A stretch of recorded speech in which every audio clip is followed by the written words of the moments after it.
नमस्कार, मैं एडवोकेट सौरभ कुणाल। स्वागत है आपका हमारे इस यूट्यूब चैनल पे। यहाँ पे हम चर्चा करते हैं बहुत सारे लीगल और फाइनेंशियल इश्यूज की। यानी आपको अगर किसी कानूनी, वित्तीय या किसी सरकारी योजना या टेंडर के बारे में जानकारी चाहिए तो आप हमसे जुड़ सकते हैं।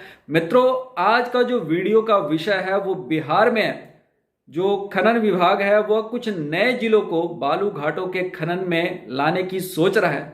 ऐसे में वो कौन से जिले होंगे और इसका आगे आने वाले समय में क्या कुछ असर पड़ेगा मार्केट पे? बालू के रेट घटेंगे, कम होंगे? बालू की किल्लत का क्या होगा? बालू की किल्लत कम होगी, इसका जो इफेक्ट होगा, इसका जो प्रभाव होगा बाजार पे, उसके बारे में हम चर्चा करेंगे। और नए अवसरों के बारे में भी बात करेंगे कि नए घाटों के आने से क्या होगा, कितनी प्रतिस्पर्धा होगी। इन सब के बारे में आज की इस वीडियो में हम डिटेल में चर्चा करेंगे। लेकिन वीडियो को शुरू करने के पहले मित्रों, मैं आपसे आग्रह करना चाहूंगा कि अगर पहली बार आप हमारे इस वीडियो को देख रहे हैं तो कृपया चैनल को सब्सक्राइब करें और साथ में बेल बटन जरूर दबा दें ताकि इस चैनल के जितने भी अपडेट्स हैं आप तक नोटिफिकेशन में मिलते रहे। तो चलिए शुरू करते हैं आज के इस वीडियो को। मित्रों, लगातार आपके प्रश्न कमेंट बॉक्स में आ रहे हैं कि सर इस जिले में खनन अभी तक शुरू नहीं हुआ, यहां तो पहले होता था, लेकिन अब बिहार सरकार यहां पे खनन क्यों नहीं करा रही है? तो मित्रों, मैं आपको बता देता हूं कि बिहार में शराबबंदी के बाद बिहार सरकार को राजस्व मेंटेन करना, राजस्व को बरकरार करना एक बहुत बड़ी चुनौती हो गई। और इस चुनौती के बाद जो है राज्य सरकार, उसके पास जितने भी उपक्रम थे, उसके पास जितने भी साधन थे जिससे राज्य सरकार की आमदनी हो सकती थी, राज्य सरकार का कर आ सकता था, हर जगह जो है कर को दोगुना तेगुना कर दिया गया। ऐसी स्थिति में खनन विभाग ने वर्ष 2019 में बिहार में जो बालू के खनन हो रहे थे उन बंदोबस्तीधारियों का जो बालू का कर था उसको 50% तक बढ़ा दिया।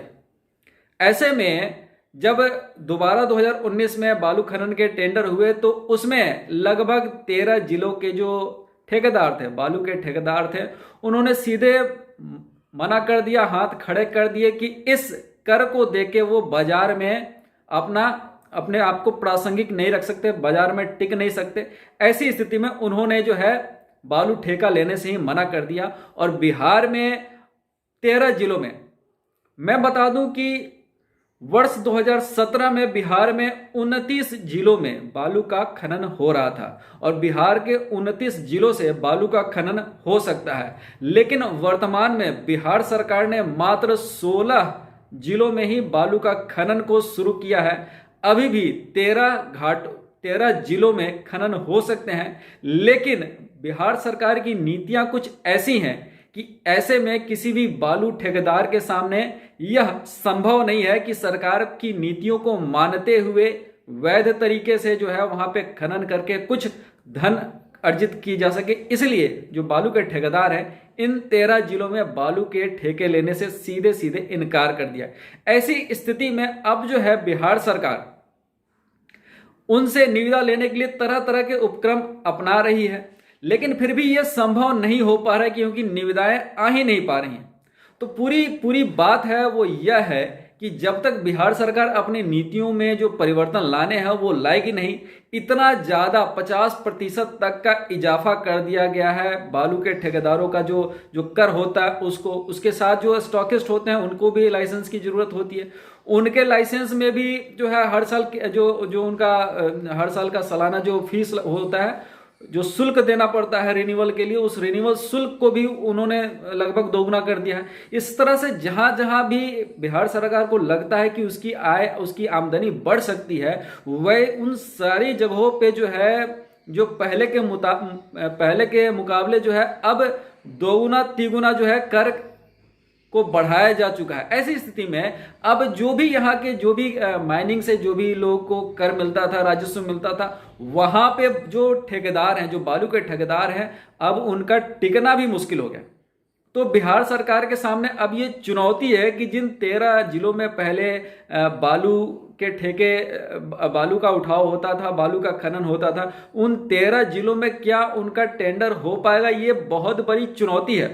सरकार ने पहले चरण में 8 जिलों में जो है बालू का टेंडर किया, दूसरे चरण में फिर 8 जिनका 19 और 20 को ई ऑक्शन के लिए 8 और नए जिलों को, लेकिन अभी भी बिहार सरकार के पास 13 और जिले हैं जहां बालू का खनन हो सकता है, और बिहार सरकार को वहां पे बालू के ठेकेदार नहीं मिल रहे हैं, क्योंकि जिन दरों पे सरकार बालू का ठेका देना चाहती है उन दरों पे अगर कोई बालू का ठेका लेता है तो फिर वो बाजार में टिक नहीं पाएगा। ऐसी स्थिति में सरकार के सामने ये चुनौती है कि इन 13 जिलों में फिर से बालू का खनन कैसे कराया जाए, और इस पे बिहार सरकार लगातार मंथन चिंतन किए जा रही है। लेकिन बिहार सरकार जब तक अपने करों को कम नहीं करेगी तब तक जो है बिहार में बालू व्यवसायियों की का जो मुनाफा है, जो भी उनकी आमदनी है, वो बढ़ नहीं पाएगी और कोई भी घाटे का सौदा नहीं करेगा, क्योंकि ये बहुत ही, इसमें बहुत ज़्यादा मैन पावर, मशीन पावर लगता है। तो ये बहुत ही जो है रिस्क वाला जो है